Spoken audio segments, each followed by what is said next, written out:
ఇప్పుడు గౌరవ working president గారు కేటీఆర్ గారిని మాట్లాడవలసింది. మా సోదరుడు బోరబండ డివిజన్లో మరి జూబ్లీహిల్స్ శాసనసభ్యులు మాగంటి గోపీనాథ్ గారితో కలిసి ఈ డివిజన్ అభివృద్ధి కోసం, నియోజకవర్గ అభివృద్ధి కోసం అనుక్షణం తపనబడిన నాయకుడు. ఈ ప్రాంత ప్రజల కోసం, ఇక్కడ ఉండే సమస్యల పరిష్కారం కోసం మరి ఎప్పటికప్పుడు ఆరాటపడ్డ నాయకుడు సోదరుడు మొహమ్మద్ సర్దార్ గారు.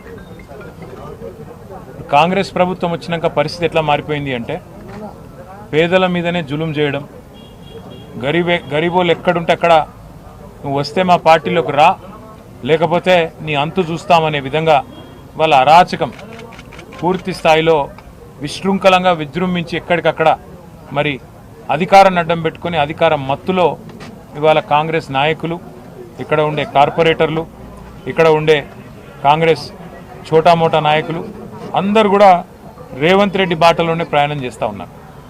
ఇవాళ హైడ్రా అనే ఒక దందా మోపు చేసినారు హైదరాబాద్లో. ఏంది హైడ్రా? హైడ్రా అంటే రేవంత్ రెడ్డి రెడ్డికుంటలో ఇల్లు కట్టుకుంటే కూలగొట్టది.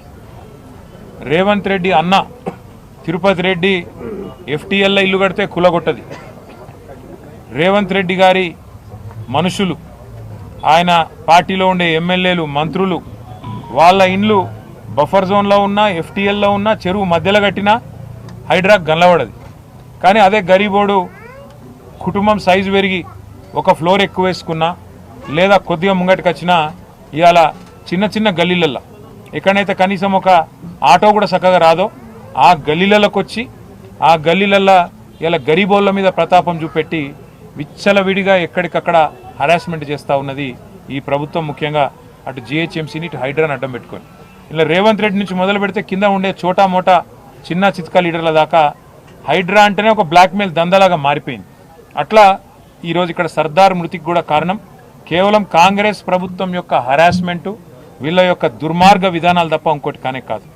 ఇప్పుడు శ్రీనివాస్ యాదవ్ గారు ఒక మాట అన్నారు, 10 ఏళ్లలో తెలంగాణ వచ్చిన తర్వాత కేసీఆర్ గారు చేసిన పని ఏంటంటే హైదరాబాద్లో ఇక్కడ ఉండే గరీబోళ్లకు పట్టాలు ఇచ్చిండు. ఇక్కడ ఉండే గరీబోళ్లకు 1,00,000 మందికి జీవో నంబర్ 58 కింద ఉచితంగా పట్టాలు ఇచ్చి మీరుండాలి, బాగుండాలి, మీ పిల్లలు బాగుండాలి, మీ భవిష్యత్ తరాలు బాగుండాలని చెప్పి చూసింది కేసీఆర్ నాయకత్వం. నోటరీ ప్రాపర్టీస్, ఇప్పుడే మా కార్పొరేటర్లు ఇద్దరు దేదీప్య గారు, రాజ్ కుమార్ చెప్తా ఉన్నారు, అన్న ఇవన్నీ నోటరీ ప్రాపర్టీస్ అని. నోటరీ ప్రాపర్టీస్ని కూడా రెగ్యులరైజ్ చేసేందుకు, ఎందుకంటే హైదరాబాద్లో ఓల్డ్ సిటీలో కానీ స్లమ్స్లో కానీ, హైదరాబాద్లో 1400 స్లమ్స్ ఉన్నాయి. ఈ స్లమ్స్లో చాలా చోట నోటరీ మీదకి వెళ్ళి ఉంటాయి డాక్యుమెంట్స్.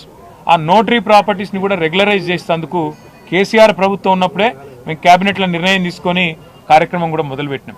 ఇలా రేవంత్ రెడ్డికి ఏమైనా బుద్ధి ఉంటే, ఆయన ప్రభుత్వానికి ఏమైనా పేదల పట్ల ప్రేమ ఉంటే చేయాల్సిన పని ఏంది? ఈ నోటరీ ప్రాపర్టీస్ని కూడా రెగ్యులరైజ్ చేయాలి. రెగ్యులరైజ్ చేసి వాళ్ళకు ఒక భరోసా కల్పించాలి. అవసరమైతే ఆ భూహారతో ఏదో తెచ్చిరు కదా, అందులో పెట్టి మేము చేసిన దానికంటే ఒక రవ్వ ఎక్కువ చేయాలి పేదోళ్ళకు. కానీ నువ్వేం చేస్తున్నావు? పేదోళ్ళు ఇల్లు కట్టుకుంటే ఒక డాబా వేసుకుంటే అందులో వచ్చి పొక్క కొట్టాలి, వాడు నువ్వు పార్టీలో చేరపోతే నేను సంపుతా అనాలి, చిన్న దుకాణం ఉంటే దుకాణం గులగొట్టాలి, కడుపు మీద కొట్టాలి, గరీబోని కడుపు మీద కొట్టి నోటికాడి బువ్వ గుంజుకొని ఆగమాగం చేసి ఆఖరికి ఆత్మహత్య కుసిగొల్పింది ఇవాళ అరాచక కాంగ్రెస్ ప్రభుత్వం. ఖచ్చితంగా ఈ కాంగ్రెస్ ప్రభుత్వం చేసే అరాచకాలకు మేము ఖచ్చితంగా అడ్డం పడతాం. మొత్తం బీఆర్ఎస్ కుటుంబ సభ్యులందరం కూడా, ఎమ్మెల్యేలు కావచ్చు, ఎమ్మెల్సీలు కావచ్చు, ఒక్క పిలుపుతో ఎక్కడ అరాచకం జరిగినా గతంలో హైడ్రా బాధితులకు అండగా నిలబడ్డం, మూసీ బాధితులకు అండగా నిలబడ్డం, లగచర్లలో భూములు గుంజుకుంటామంటే అక్కడ అండగా నిలబడ్డం. నిన్న అలంపూర్లో కూడా ధన్వాడల అక్కడ కూడా రైతులకు అండగా నిలబడ్డది బీఆర్ఎస్ పార్టీ, కేసీఆర్ గారి సైనికులు. రేపు కూడా నేను ఒకటే అంటున్నా, హైదరాబాద్లో ఎక్కడైనా సరే ఏ పేదవాడి మీద రేవంత్ రెడ్డి ప్రతాపం చూపెట్టినా మీకు అండగా ఉండేది, ఖచ్చితంగా మీకు అండగా నిలబడేది బీఆర్ఎస్ పార్టీ మాత్రమే. ఎందుకంటే మాకు తెలుసు హైదరాబాద్ నగరంలో ఇవాళ ఒక్క బోరబండ తీసుకుంటే ఇట్లాంటి స్లమ్లో ఒక 100 ఉంటాయి, ఈ 100 గల్లీలు ఉంటాయి. ఇటువంటి ఈ 100 గల్లీలల్లో ఏది రైటు, ఏది రాంగు, ఏది లీగలు, ఏది ఇల్లీగల్ అంటే దేవుడు కూడా చెప్పలేడు. మరి అటువంటిది కావాలని ఒక బిల్డింగ్ ఏదైతే బీఆర్ఎస్లో పట్టుకొని దాన్నే కొట్టాలి, ఒక బిల్డింగ్లో ఒక కేసీఆర్ సానుభూతి పరుడో అభిమానో కార్యకర్తను ఉంటే వాళ్ళనే సతాయించాలనే విధంగా ఏదైతే అధికారులు కూడా కాంగ్రెస్ నాయకులు ఆడించినట్టు ఆడుతున్నారో వాళ్ళకు కూడా నేను చెప్తున్నాను, అన్ని రోజులు ఒక్క తిరుగుండయి. ఇలా ఏ అధికారులు అయితే అతి చేస్తుండ్రో, ఏ అధికారులు అయితే కాంగ్రెస్ వాళ్ళు ఆడిచ్చినట్టు ఆడుతుండ్రో, కాంగ్రెస్ పార్టీ కార్యకర్తలు లెక్క పనిచేస్తుండ్రో, ఇది మంచిది కాదు. అధికారం ఎవ్వలకు శాశ్వతం కాదు. మొన్నటిదాకా 10 ఏళ్ళు మేమున్నాం, ఇవాళ వాళ్ళకి అవకాశం వచ్చింది. రేపు మళ్ళీ బరాబర్ తెలంగాణలో మళ్ళీ కేసీఆర్ గారికి అవకాశం వస్తుంది. వచ్చినాక తప్పకుండా మేము కూడా యాద పెట్టుకుంటాం. ఇన్ని రోజులు 10 ఏళ్ళు మేము అభివృద్ధి, సంక్షేమం, పేదలు అందరు మా వాళ్ళే అన్నట్టు పనిచేసినాం. కానీ మీరు ఇట్లే పనిచేస్తే, ఇదే తీరుగా మా వాళ్ళ మీద పగబట్టినట్టు చేస్తే పక్కా హిసాబ్ కితాబ్ అన్ని రాసుకుంటాం. 100% మేము కూడా రేపటి రోజున గవర్నమెంట్లోకి వచ్చినాక అన్ని మ్యాటర్స్ కూడా మేము కూడా తప్పకుండా చూడాల్సి వస్తుందని చెప్పి కూడా విజ్ఞప్తి చేస్తా ఉన్నాం. आज हमारे जो मोहम्मद सरदार हैं भाई, उनको इतना हरास किया गया, उनके साथ इतना जुल्म किया गया, उनके कारोबार पे, उनके घर पे, और वजह एक ही था, उनकी गलती एक ही थी कि इलेक्शन में हारने के बावजूद आज केसीआर साहब के साथ मैं रहता हूँ, इसी पार्टी में मैं जन्मा और इसी पार्टी में मैं आखिरी दम तक रहूँगा बोल के आज सरदार जो एक फैसला लिए, उस वजह से आज उनको इतना हरासमेंट करके उनको मजबूर करे खुदकुशी करने पे। मैं यहाँ के जितने भी अफसर हैं जीएचएमसी के और बाकी अफसर हैं, मैं उनसे रिक्वेस्ट भी करना चाहता हूँ, सत्ता सरकार किसी एक का नहीं होता, हमेशा वो तो बदलते रहता। आप गलती मत करो, कांग्रेस वालों के दबाव में आके, कांग्रेस वालों के कोशिशों में आके, आप भी साजिशों में आके आप भी शामिल होके गलती मत करो। अगर गलती करेंगे तो 3 साल बाद फिर केसीआर की हुकूमत आती, केसीआर साहब की सरकार आती। हम लोग अभी हर चीज़ का हिसाब किताब रख रहे हैं, ये अच्छी बात नहीं है। क्योंकि अगर आप एक बोराबंडा आएंगे आज, यहाँ पे कम से कम 100 ऐसे गली दिखेंगे आपको जिसमें आप बता भी नहीं पाएंगे कि कौन सी बिल्डिंग किसकी है और कौन चीज़ क्या है।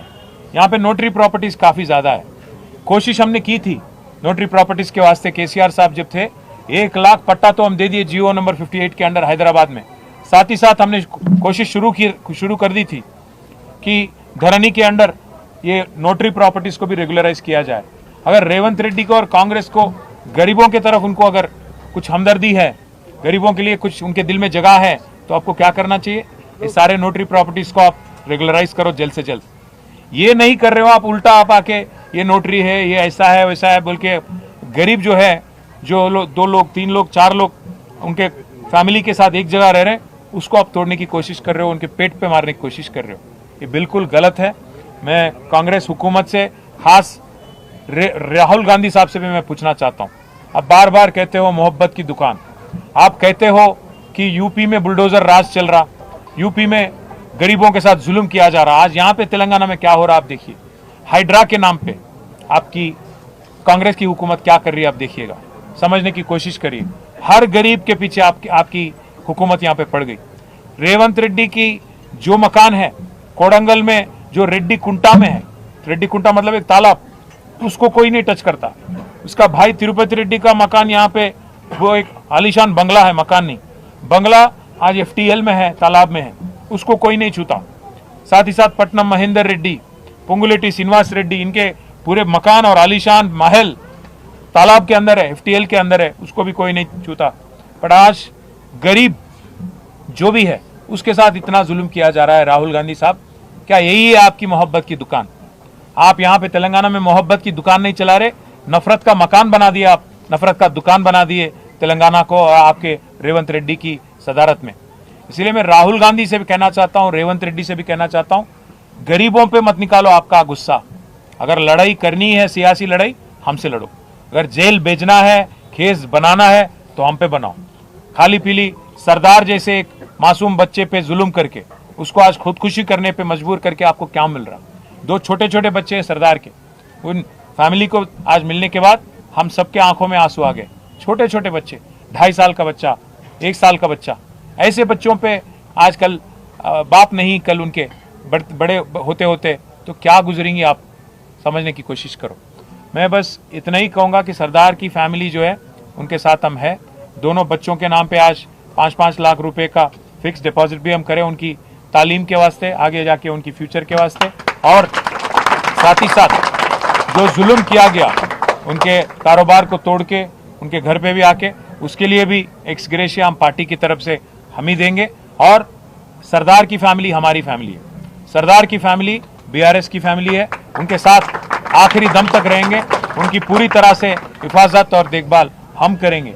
उनकी भाई छोटे भाई इब्राहिम है, उनको भी हमने आज यकीन दिलाया कि आपके कारोबार के वास्ते हम सबके नंबर भी हम दे के आए वहाँ पे, श्रीनिवास यादव साहब के, श्रावण साहब के, हमारे श्रीनिवास रेड्डी MLC साहब के, विष्णु भाई, सोहेल साहब, महमूद अली साहब, सबके नंबर दे के आए कि भाई कोई भी ज़रूरत है तो आप फ़ोन करिएगा। ऐसा नहीं है कि मागंटी गोपीनाथ गुजर गए मतलब हम यहाँ पे कोई ऐसा नहीं फील करिएगा कि आपके लिए देखभाल करने के लिए कोई लीडर नहीं है। पूरा पार्टी आपके साथ है और गोपी साहब की जो कमी है वो महसूस नहीं होने देंगे। हम सब आपके साथ रहेंगे, ये यकीन दिलाते हुए सरदार की फैमिली को जब तक इंसाफ नहीं मिलती तब तक हमारी लड़ाई जारी रहेगी। कोर्ट भी जाएंगे क्योंकि पूरा कागज ऑलरेडी तैयार है और FIR भी ऑलरेडी हो चुका है। अगर कार्रवाई नहीं करती और इंसाफ नहीं मिलती पुलिस के तरफ से और हुकूमत के तरफ से, हाई कोर्ट भी जाएंगे और ज़रूरत पड़ा तो सुप्रीम कोर्ट भी जाएंगे। जब तक इंसाफ नहीं मिलती तब तक हमारी लड़ाई जारी रहेगी। बस यही कहना था और मैं प्रार्थना करता हूं कि सरदार को और हमारे मागंटी गोपीनाथ साहब को भी जन्नत में जगह मिले और వాళ్ళ ఆత్మకు శాంతి కలగాలని మనస్ఫూర్తిగా హృదయపూర్వకంగా కోరుకుంటూ ఆ కుటుంబాలకు మేము అండగా ఉంటామని మళ్ళీ ఒకసారి తెలియజేస్తాం। केटीआर साहब शुरू से बोलते हम ये वाकई को उठा रहे हैं सरदार के। गोपीनाथ साहब जो MLA है कि बोरा बंडे में बोलते हो सरदार के जैसे कई आपके BRS के लोगों के घर अभी भी सील है थे, उनके लिए आप हम ऑलरेडी कमिश्नर से बात कर चुके हैं। अभी यहीं से मैं और श्रीनिवास अन्ना बात भी करें कमिश्नर से। मैं बोला भी उनको अगर रेड मार्किंग शुरू हम भी करें तो बहुत नुकसान होती है आपका। बोला मैं क्या बोल तो हर कांग्रेस लीडर, हर BJP लीडर, हर किसी का अगर हम भी मार्किंग शुरू कर दिए, क्योंकि हम कभी भी ऐसे हम देखिए भाई साहब, हम बदलाव की राजनीति करें 10 साल, बदले की राजनीति नहीं करें।